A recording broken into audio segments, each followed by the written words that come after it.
बहुत ध्यान से सुनना, गूढ़ प्रसंग है। अगर इसे बैठा लिए तो माला माल हो जाओगे।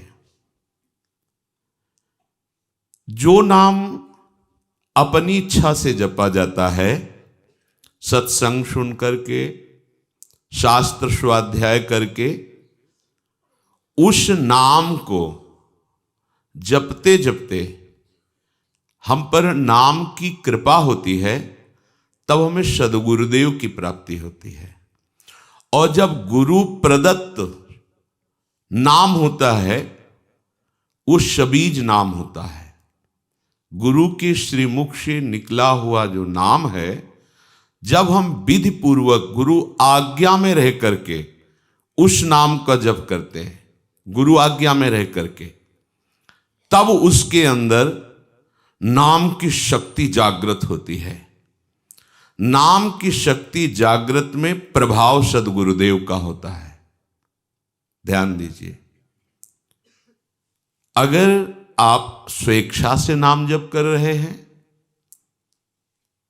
वो मंगल भवन नाम है, आपका मंगल करेगा, आपके दुरति का, पाप का नाश करेगा, आपको सद्गुरु की प्राप्ति कराएगा। वो व्यर्थ नहीं जाएगा, पर उससे दिव्य लीला में आप प्रवेश पा जाएं, असंभव।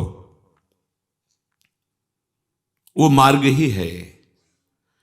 जब सद्गुरुदेव भगवान नाम प्रदान करते हैं और हम उनकी आज्ञा में रहकर नाम जप करते हैं, तो गुरुदेव की शक्ति के प्रभाव से हमारे हृदय में अधिकार बनने लगता है बीज मंत्र प्राप्त करने का। बड़ा सुंदर क्रम है।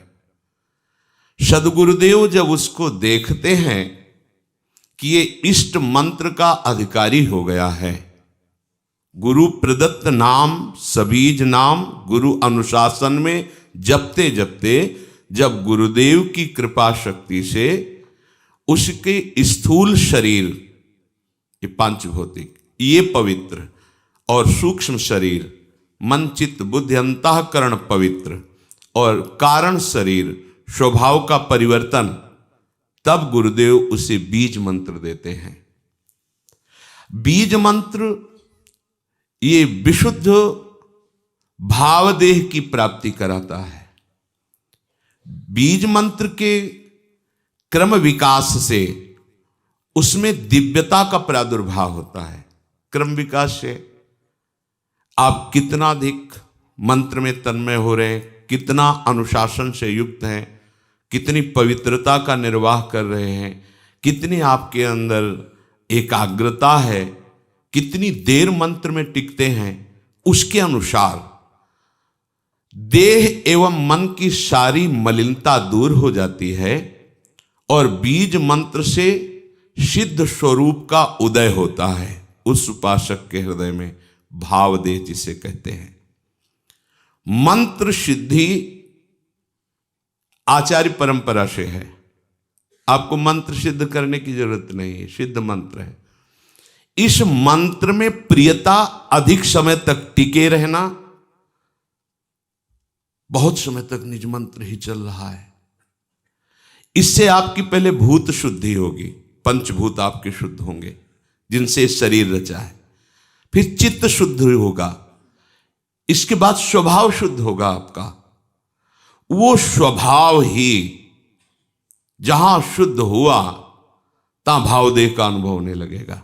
बीज मंत्र से, निज मंत्र से उस समय किसी भी अभाव की स्मृति नहीं रहती।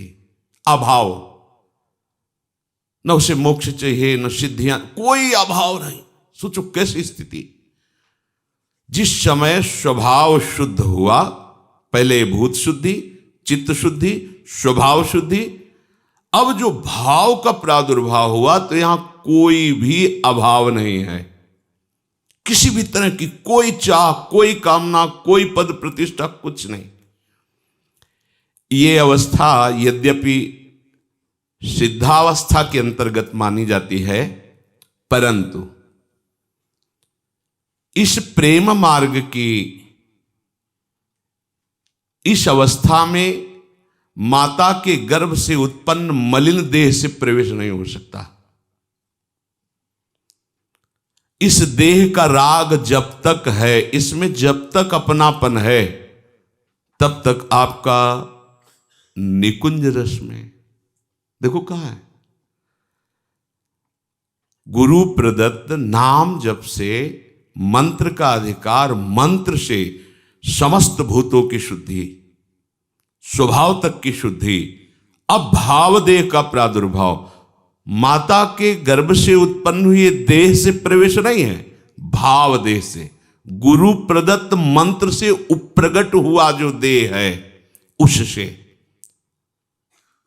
बनिता पुरुष भाव मिट जाए, सेवे ललितादिक के भाय, मानसी गढ़े चित्त, उसके चित्त में ही अनुभव होने लगता है अपने दिव्य देह का, चिदानंदमय देह का। फिर वो मानो राजमार्ग पे खड़ा हो गया, राजमार्ग जैसे बना हुआ जीटी रोड, अब आंख मूंद के दौड़ने पर भी गिरने की संभावना नहीं, अब संभावना खत्म, माया अब उसको स्पर्श भी नहीं कर सकती। भगवत भजन की ये माइक अशुद्धि को दूर करके दिव्य देह भाव देह की अभिव्यक्ति जब तक नहीं है तब तक लीला में प्रवेश नहीं होता, छिन छिन बिहरत संग ये अनुभव नहीं होता। अब भावदेह में जो सेवा होती है, जो सुमिरन होता है, जो भजन होता है, वो है भजन। तो इस भजन से उस भजन की प्राप्ति, भजन से भजन की मांग, ये होगा गुरु प्रदत्त मार्ग से ही, ऐसे नहीं हो सकता। विधि मार्ग की नियमबद्धता इस उपासना में दृढ़ करेगी। ये चैतन्य मंत्र अंदर जाकर के आपकी भावना को सार्थक करता चला जाएगा। उपासक के भाव देह के विकास के साथ साथ उसके सामने उसके आराध्य देव का ज्योतिर्मय धाम, आराध्य देव की गूढ़ रस रीति प्रकाशित होने लगती है। ध्यान दीजिए, पर ये जान लेना चाहिए कि ये बात उसी के लिए है जो गुरु प्रदत्त बीज मंत्र का अनुष्ठान कर रहा है, निरंतर अनुशासन में रह करके।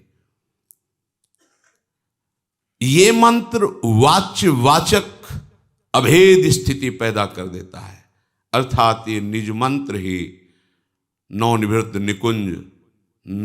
निकुंज विलासी युगल सरकार और उनकी आंतरिक प्रीति, मन मन की रुचि जानी, ये सामर्थ्य प्रदान करता है। गुरु प्रदत्त बीज मंत्र जब पवित्र साधक के हृदय रूपी खेत में पड़ता है तो इष्ट रूपी फसल तैयार हो जाती है। इसी बीज से वृक्ष का प्रादुर्भाव होता है, निकुंज का। गुरु प्रदत्त मंत्र में प्राणों से भी अधिक जिसे प्यार है वही इसको प्राप्त कर पाता है। इस बीज मंत्र से प्राकृतिक जितनी भी सृष्टि है सबसे स्वाभाविक अरुचि पैदा हो जाती है और उसमें गुरु शक्ति का आधान होते ही इष्ट का स्वरूप प्रकाशित हो जाता है। नाम नामी जैसे अभेद है वैसे ही मंत्र और निकुंज अभेद है।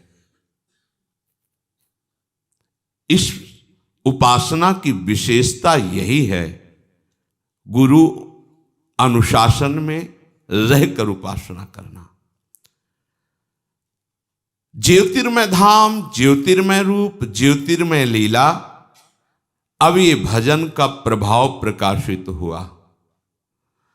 वो उपासक भले दिखाई देता है शरीर में है, पर वो शरीर में रहते हुए भी शरीर में नहीं रहता। वो अपने ज्योतिर्मय धाम में धामी श्यामा श्याम की नित्य सेवा में अपने भाव देश से रहता है। शरीर छूटे या बना रहे इससे कोई फर्क नहीं पड़ता। शरीर रहते ही वो इस अवस्था को प्राप्त हो जाता है। ये प्रेम की चरम अवस्था है।